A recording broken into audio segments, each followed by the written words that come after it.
I didn't even push that button! This controller must have a case of ghost inputs, and there's only one way I know how to deal with that.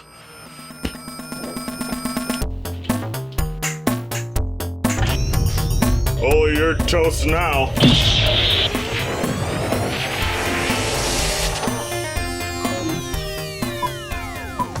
Well, how am I gonna fix you?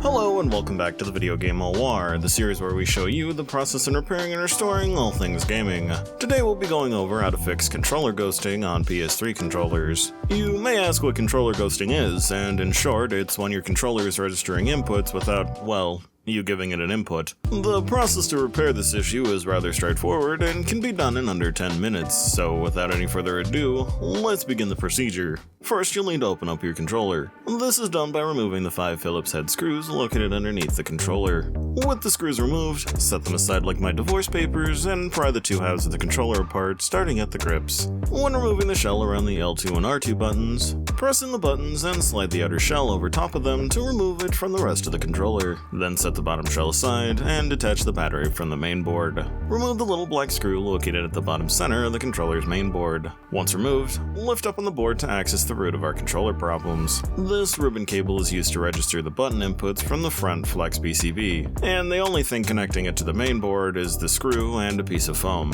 Over time, the foam shrinks, which leads to a poor connection, thus causing the ghost inputs. To solve this issue, we'll carefully detach the ribbon cable from the plastic guidepost so that we can remove the foam. With the foam removed, there are 2 methods to solve the issue. The first option is to make a replacement. This can be done by taking some 2mm craft foam and cutting out 2 equal-sized rectangles by using the original as a template. Then, using an adhesive, glue the 2 foam rectangles together to match the thickness of the original. Alternatively, if playing with foam isn't really your style, you can apply a few layers of tape to the surface of the original foam and cut it to size. This will make it a little thicker to help press the ribbon cable into the main board. The only downside being that you'll have to do this a few times a year. With our foam solutions in order, whichever method you chose to use, all that's left to do is to put it in our controller and test to see if it fixed our ghosting problem. But before we do that, let's see today's featured comment. This video's featured comment was brought to you by EKGK3685, who said,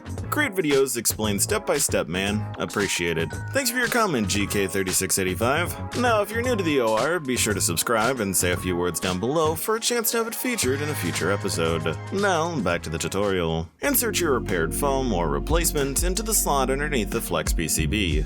Then realign the ribbon cable with the alignment post and carefully press it down into place. Reinsert the PCB screw and reattach the battery. Then realign the bottom controller shell, starting with the L2 and R2 buttons. Now all that's left is to screw it back together, and this controller should be all free of its paranormal inputs. So if you enjoyed, remember to leave a like and subscribe so that you don't miss any future episodes of Video Game O.R. And if you want to directly help support the creation of future O.R. episodes, please consider becoming a channel member for access to exclusive content, our members-only Discord channel, and so much more. Additional information in the description down below. And with that, I'll see you in the next one.